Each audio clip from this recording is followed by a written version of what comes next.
All right, it's Clear Vision Wednesday time. I'm Claudia Mühlenweg. I'm a natural vision improvement expert and the founder, creator of the Natural Clear Vision Method. And today I have another guest on, an amazing guest. And our topic is something that we really don't talk that much about. And it's the hidden contributor to vision loss over 40, right? We always talk about the lens, or the doctors say the lens stiffens and that's why you need readers. And so we're here to find out a little bit more. And my guest is Betty Murray. She is a nutrition expert, a certified functional medicine practitioner, and she helps women over 40 lose weight, optimize sleep, restore energy, and thrive in life. And part of that is obviously improving your eyesight. So let me welcome Betty to the virtual stage here. Hello, hello. Hello. So happy to see you, Claudia. Yeah, so happy to have you here because this is a topic I really don't know all that much about yet. And I find it super fascinating. So tell us a little bit about, because most, like you said, when we had this our little chat, you said as most people assume that your near vision, your close-up vision is just going to go downhill and everybody has to start wearing reading glasses, right? So what is that other contributor? And we're going to dive deep into that, but what is that other contributor that we don't really talk about? Right. So, the important thing to know is that we actually have receptors for estrogen and androgens in our eyes.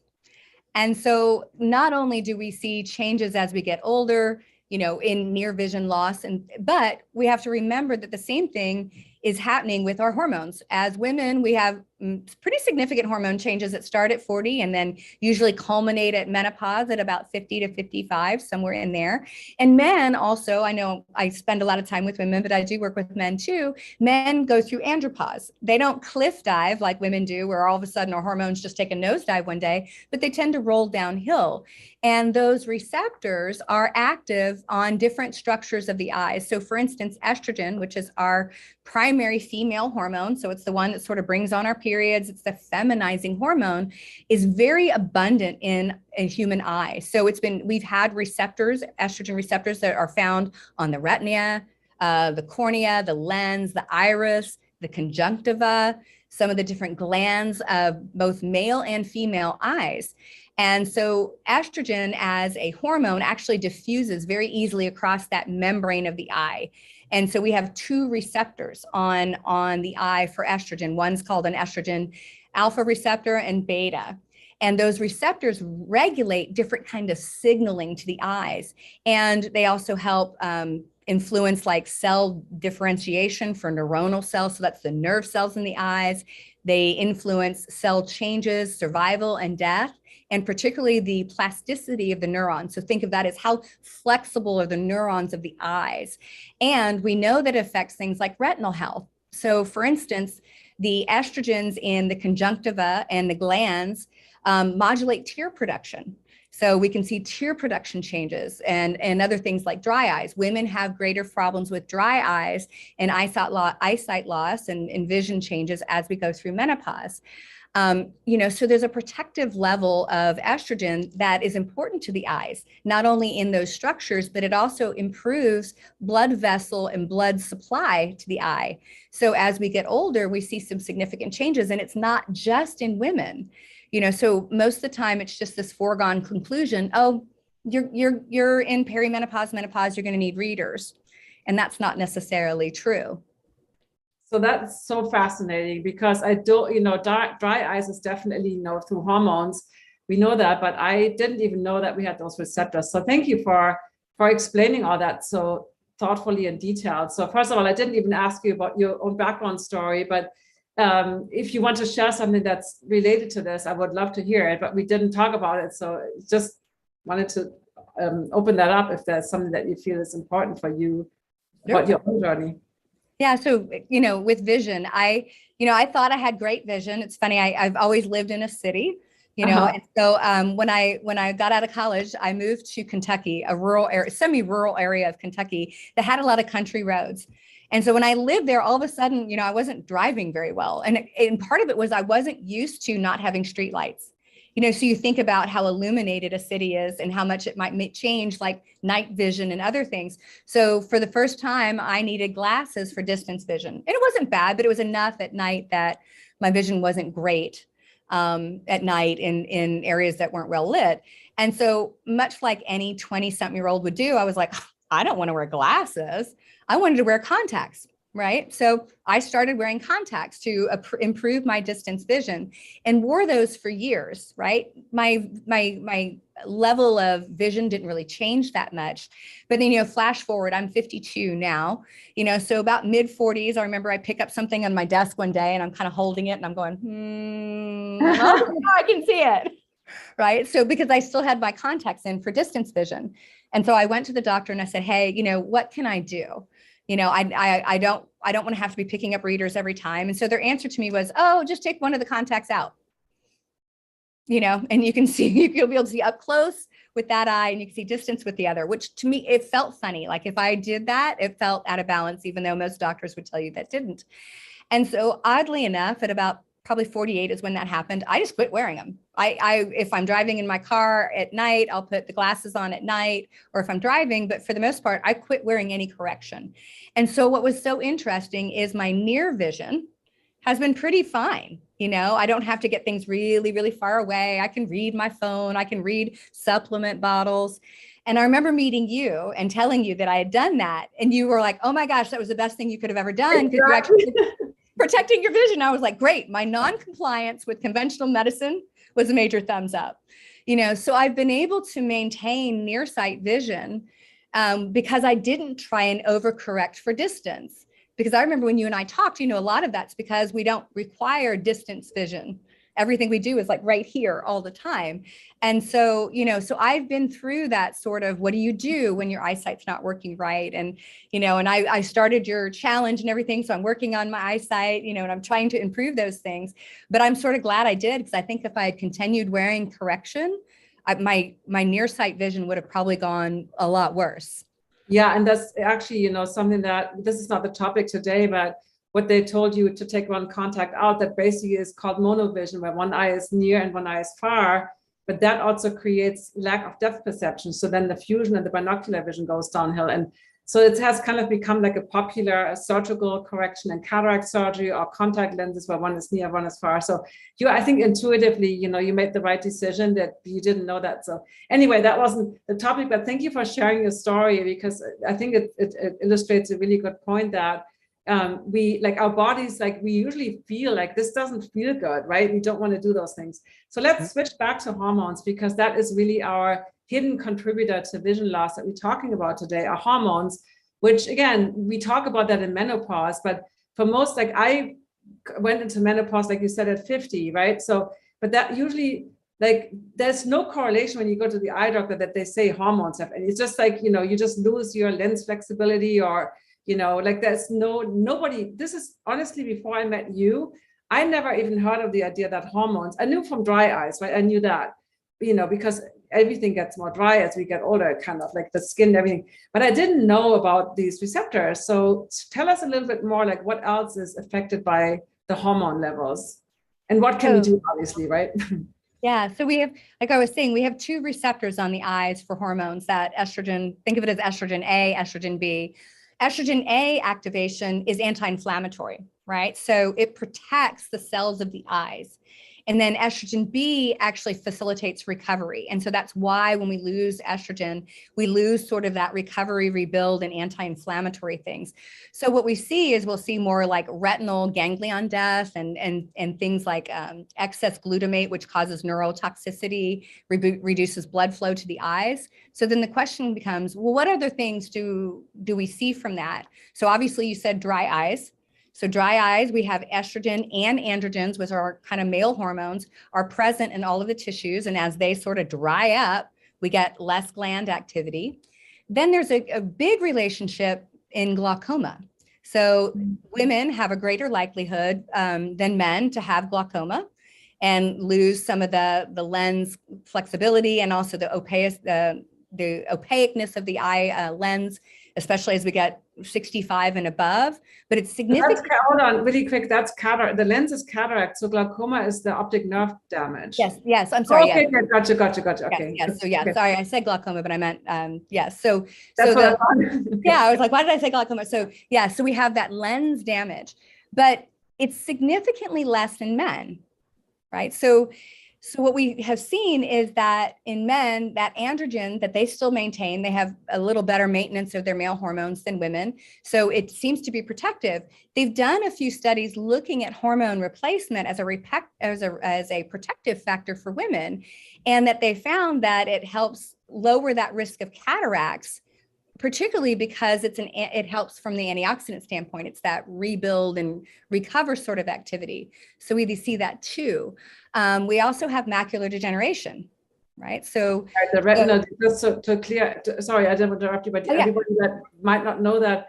So cataract is the clouding of the lens. Macular degeneration is where you lose the cells kind of deteriorate in the center of your eye, where you have your sharpest, clearest vision, and also where most of the cone cells, where you have all that color vision. So that's kind of, it's called AMD because age-related macular degeneration versus the one that you have maybe from birth on, or that's hereditary. So continue. I just want to make sure everybody knows what this is. Yeah, sorry. So macular degeneration, that loss of those cones and the central vision of the eye, which my mom is struggling with, has had for about 15 years. And, so you start losing things like being able to read things because you get squiggly lines or holes in your vision. Well, there's again a strong relationship with estrogen, and because there's a protective effect on the retina. And what's interesting is they've done some studies looking at hormone replacement therapy, and they found that if you were to do hormone replacement therapy, that it would stave off and reduce the early signs of macular degeneration because it was protective to the actual retina itself, and that could be something if somebody's in that early stage of activity or they're in a sort of safe place, and we can talk about hormone replacement, where they may be able to protect their eyesight from that, especially if they have some genetic risk for it as well. So there's also a relationship with the age in which we start menses. So whether we start at young or older, and the age in which we go through menopause, the studies right now are sort of conflicting. If you look at some, if you go through menopause earlier, it is a greater risk. There are a few that show that if you go through it later, there's a greater risk. But but I would say looking at all over what happens in the eye and where those receptors work, we're probably seeing that it is that loss of estrogen that probably contributes along with it, right? So is there any data on glaucoma as well? Because that's kind of the optic disc, which is also, if you have the low pressure glaucoma is often because there is not enough blood supply to the nerves, and the high pressure one obviously puts too much pressure on the optic disc inside the eye, and both results in a loss of peripheral vision all around. So is there any data on that with hormones as well, or do you have? I didn't find a huge amount of it, but what we do know is estrogen tends to increase blood flow to the blood vessels of the eye. So somebody that might have low vessel pressure, looking at estrogen and possible support of that may be helpful. But obviously, if they have the high pressure, they don't want additional blood flow that might be causing right. Okay. Well, that's so fascinating. So let's talk a little bit about hormone. And I'll give you an example. I'm 61, and I was 50 years, and I went into menopause. So I never did hormone replacement therapy. I just had an eye exam. I'm totally clear. Everything is perfect. However, in order to, if I do want to protect myself, as an example, right, for myself, because we're not giving medical advice here, we're just educating everybody. Want to make that sure clear. But because I've heard, again, I haven't really deeply investigated this topic, but I've heard, you need to do this right when you go into menopause. You can't start 10 years later if you've never done anything. So tell us a little bit about if people, for who would be a good candidate for hormone replacement therapy, what are the options? And, especially maybe if, like you said, you have this in your family, maybe you have a higher risk for AMD or glaucoma or cataracts. Tell us a little bit about those options. Sure. So the good thing is I'm a nutrition professional, so I don't prescribe, but estrogen and estrogen metabolism is where I spent my PhD. So I have a lot of depth knowledge of what's really happening there. So when a woman goes through menopause and we have the final basically kind of nosedive of progesterone and estrogen, what the research shows is that if we go far out from that, so if we're over about a decade from that, say 60 and above, those estrogen receptors, whether they're in the brain, the bone, the heart, the eyes, start to dry up. So think of it as kind of like they're a flower and they start to dry up and fall off. So we lose some of that protective effect of estrogen, if we're really far out from it. So if somebody has gone, that far out, estrogen replacement may not be the best choice. There is actually some more recent studies, two very large retrospective studies came out last year, actually looking at testosterone replacement in women, because that's something that up until probably a decade ago, it was kind of perceived that men need testosterone, women don't. And we make it, but we make much less. Well, one of the studies looked at over 1 million procedures of applying testosterone as a pellet therapy, but 1 million procedures over 7 years. And they saw a reduction in all risk factors of breast cancer, cardiovascular disease, stroke, and obviously bone health. So the population that were getting testosterone were healthier than normal, just controls, than what the averages are in the population. And it's because there is a trickle down effect, probably with a little bit of testosterone getting converted to estrogen and having the androgen side of it. So the male hormone side have protective receptors, not as strongly as estrogen in the eyes, but they play a role too. So in some women that might be too far out from menopause, they might be able to use testosterone because we don't see that same loss of support for that hormone like we do estrogen. What's interesting, because as a nutritionist, I obviously don't prescribe, so I don't use that. And I do work with a lot of patients who are on it, but there are other things nutritionally that act as lower grade phytoestrogens that can also be helpful. And we often use those to help sort of support that body function without giving a hormone itself. I love that. So tell us a little bit more about the whole nutritional aspect that you use for your clients, and I guess you're not patients but clients. So yeah, I'm curious about that. And also with men, and maybe before we get into the nutrition, you did talk a little bit about men, and I know with AMD, for instance, the macular degeneration, the risk for women is also 65% versus 35 men. So I think it goes across the board. I don't know the numbers for glaucoma. So is there anything that like men have to worry about, because they also end up in readers, right? I mean, it's not like men are readers free, most men, until the 80s or something. So is there anything that you feel like we can share about the men, or do you feel like we touched on that already? No, I think there's definitely some things. So the action of testosterone does a lot with basically blood flow dynamics in the eye. Okay. So obviously men have a lot higher levels of testosterone than women, and low testosterone levels in men correlate with greater hypertension, higher risks of cardiovascular disease. So if a man is very low in testosterone, they actually have more of those issues with hypertension, so high blood pressure. So testosterone really has a protective effect on vascularization and retinal perfusion. So kind of vasodilatory activity. So, so testosterone therapy in men, especially as they slowly go into their 40s, 50s, and 60s, can help protect some of that blood flow and also reduce hypertension, which has its own risks. Because most men are at about half of the amount of testosterone they had at 20 by the time they're 40, right? So, and then as you go decades on from that, then we start to see a pretty steep decline. And we see a bigger decline in men in testosterone if they're not physically active, if they don't, especially lift weights, because that stimulus to that activity is declined. And so in some cases for men, preserving testosterone by doing healthy lifestyle things and being able to keep it higher, by doing, stimulating that growth pathway can help. And in some cases, they may want to look at testosterone therapy. The other thing that we also look at is that men also make estrogen. They just don't make as much. And right. even in men, having that little bit of estrogen receptor activity protects against the oxidative stress or the rusting that occurs inside the eye and improves things as well. So men, it's important too.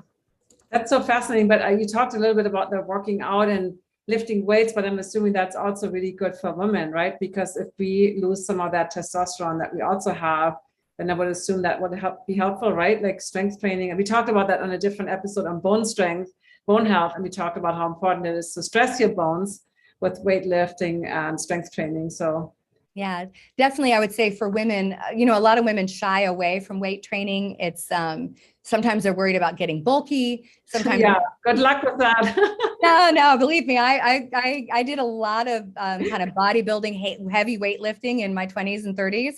And it was probably the most petite, smallest, and I've ever been. And it's impossible for a woman to bulk up. We just don't make that much testosterone. But definitely weightlifting, particularly as we get older, becomes so important, because as we build muscle mass, we build bone mass. So it is protective. And one of the greatest risks that women have as we get older is frailty, right? And that frailty, I work with a ton of women with osteoporosis. That is one of my specialties, but frailty crosses over all borders. So if I lose muscle mass, I have a greater risk of falling, breaking a hip, and having other problems, but I also have a greater risk of all-cause mortality. So heart disease, cancer, fall risk obviously being a huge part of that. So if I am what they call under lean, meaning I do not have enough muscle mass for the size of person I am. So what you are, if you're thin, you could be kind of what we would call fat skinny. I may be thin and I look in the mirror and I look okay, but I don't carry enough muscle mass. Right. My risks are higher. So weight training is absolutely important for anybody, but particularly as we get older.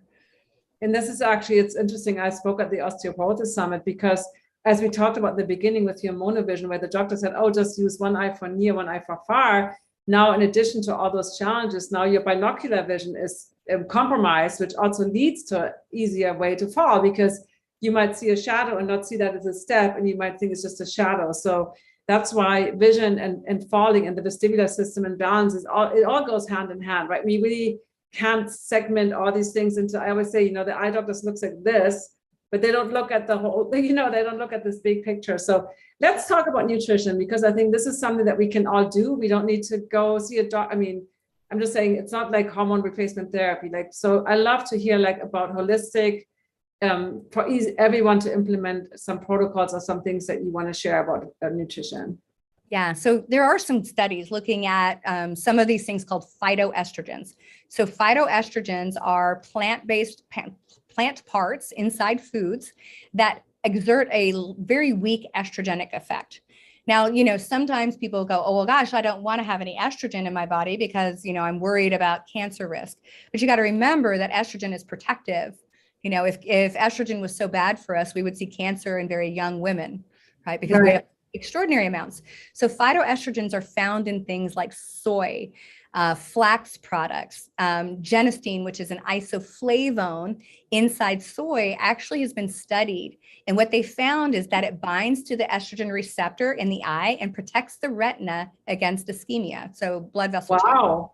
So I love edamame, I love you can at Trader Joe, you can buy them. But what about because soy has gotten such a bad rap, and obviously there's a lot of GMO soy and, for feeding the cows and stuff. Yes. But, so give us some, because I actually do like those edamame beans a lot, and I do eat tofu. I don't eat excessive amounts, but tell us a little bit about what kind of soy, or are there any other plants that would have that protective effect with estrogen? Certainly. Yeah, certainly. So flaxseed, flax oil, they have phytoestrogens in it as well. And so you can use those, and even things like sweet potatoes. So one of the ways that we have some of our hormones that are actually available over the counter, like, the sort of over the counter menopause support products that you see out there that sort of help with hot flashes, are usually derived from things like Mexican sweet yam, because they have an estrogenic effect. So, any of those foods would fall into that category. I personally, I definitely don't want people to do GMO soy, right? That's a frankenfood. It doesn't exist in nature. It shouldn't be there. But I think an organic, well-produced, soy product, or edamame, or a fermented soy, especially, because if we look at tempeh, right? Yeah, tempeh and tofu, and even soy sauce, and some of the other things like natto, have a application over thousands of years that have been used, and that fermentation breaks down some of the kind of anti-nutrients in soy. So I think in the right person trying to address the right problem, it can be helpful. And genistein in particular can be given as a supplement. So if somebody's like, I don't like soy, I don't want to eat it, maybe I'm worried about too much of that and what it might do to thyroid function, which is a bigger discussion. I can always use genistein, which is that extracted compound out of it to help. And what's interesting too is these genisteins, the isoflavones and flax lignans that are in those foods that act estrogenically have also been studied in many cases in breast cancer as being protective. So there's a protective mechanism. So we can integrate those into our food.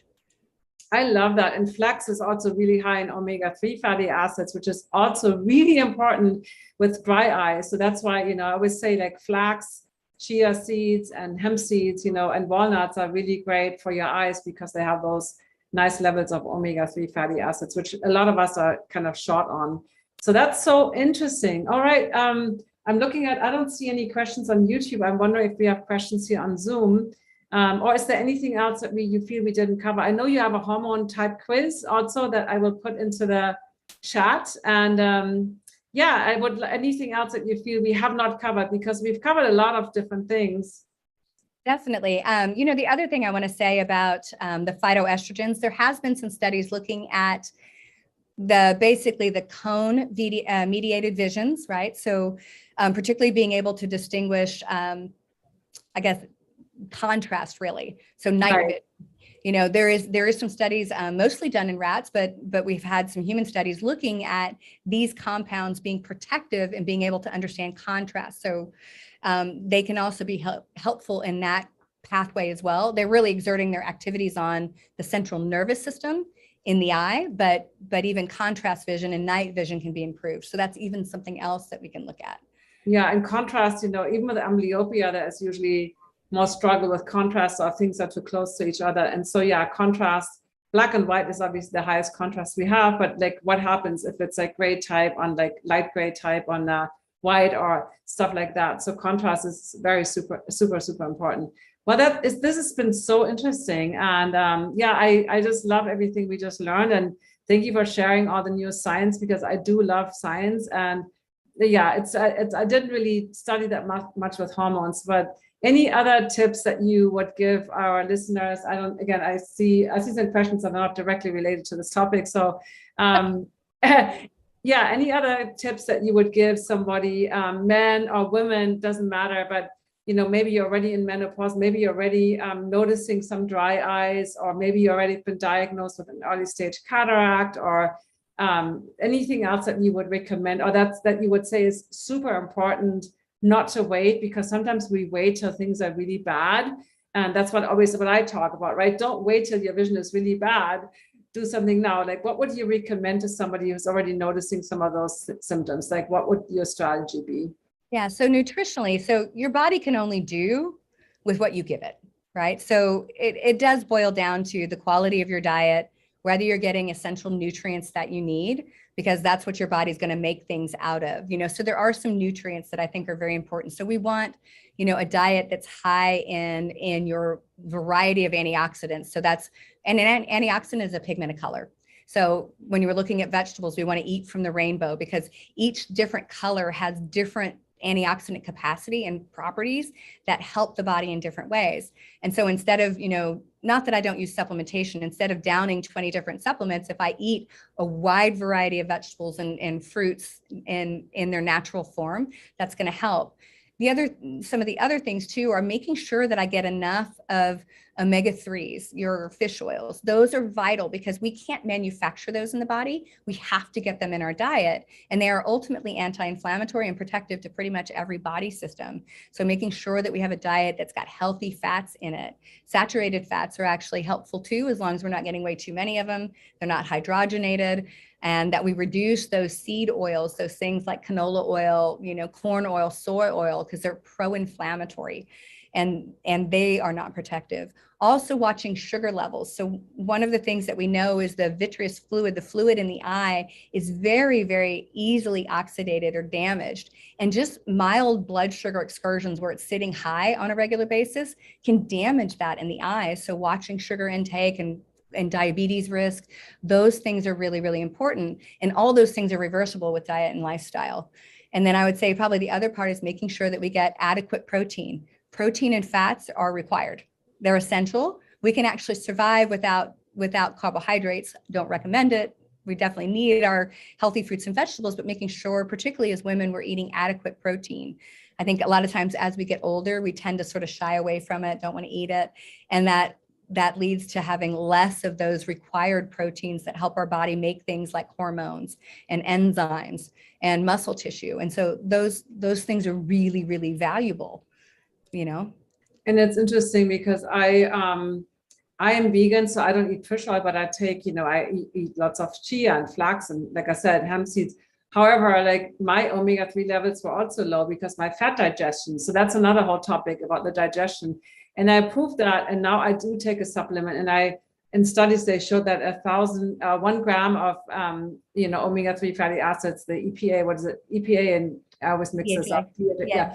That also helps with depression. And so I think it's just overall so important. And a lot of us, like you talked about those oils, those seed oils. When I look at, even some of the healthier, sometimes I don't want to make a burger from scratch and I want to get the veggie burger or something.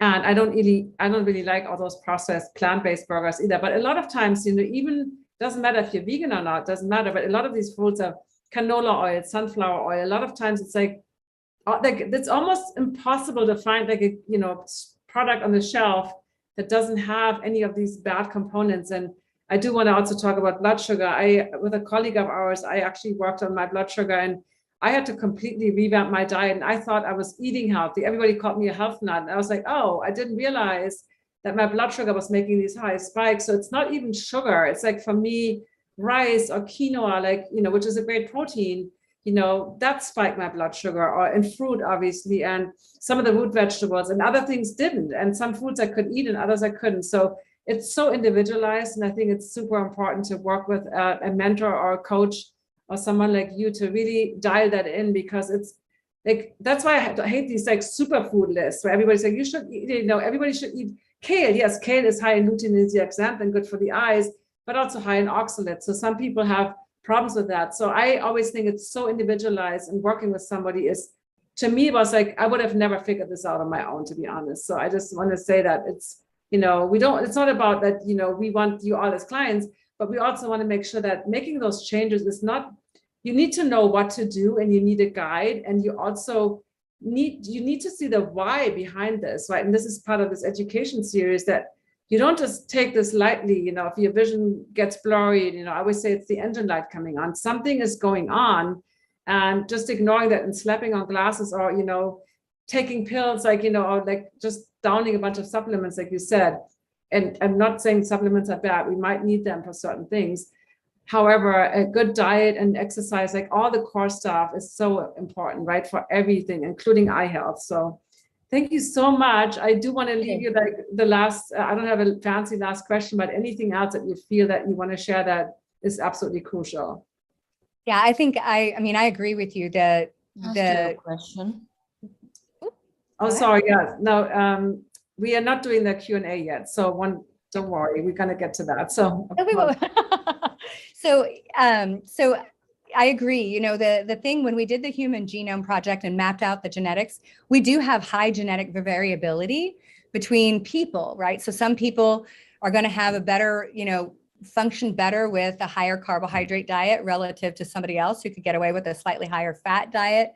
But the other piece of that is also your microbiome and what they do, because a lot of times those blood sugar excursions, like what you were experiencing, right, is really what your microbiome is doing with that food.